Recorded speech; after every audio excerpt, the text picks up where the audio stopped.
सुप्रभात। अनाहत ध्वनि। अनाहत ध्वनि साधना में विशेष रूप से 3 चीजों की आवश्यकता पड़ती है: सुमिरन, ध्यान और भजन। साधना में सुमिरन, ध्यान और भजन। तो जो भी गुरुदेव ने नाम या मंत्र बतलाया है उसका जप करना।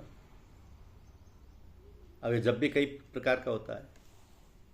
एक जप तो यह है कि जीव से नाम का उच्चारण करें और शब्द भी निकले, इसमें होठ भी चलते हैं।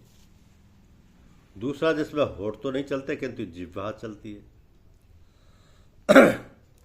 तीसरे है ना होठ हिलते हैं ना जिह्वा हिलती है, केवल मन से जप होता है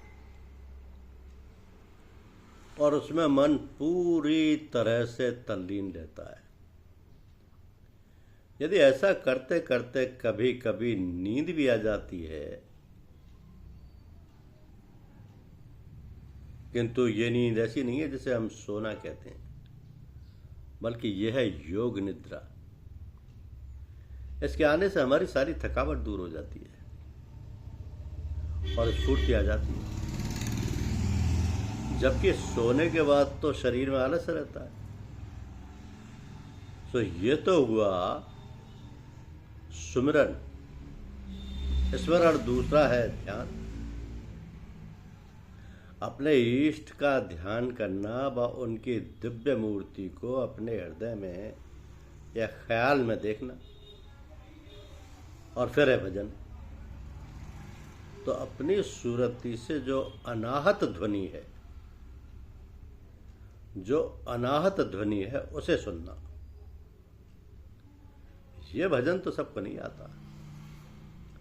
जब अभ्यास करते करते शब्द खुल जाता है, तब जो अनाहत ध्वनि है वो खुलती है। तो फिर उसमें सारा आपा, सारी सूरत समझ आती है। अब ये बात तो आम नहीं है, ये गुरुमुख शिष्यों को ही प्राप्त होती है।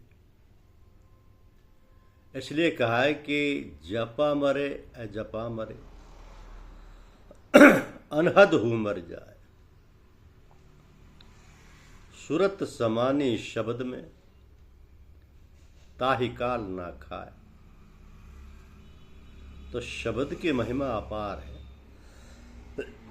यह स्थिति तो गुरुदेव से प्राप्त होती है और चर्चा का विषय नहीं है।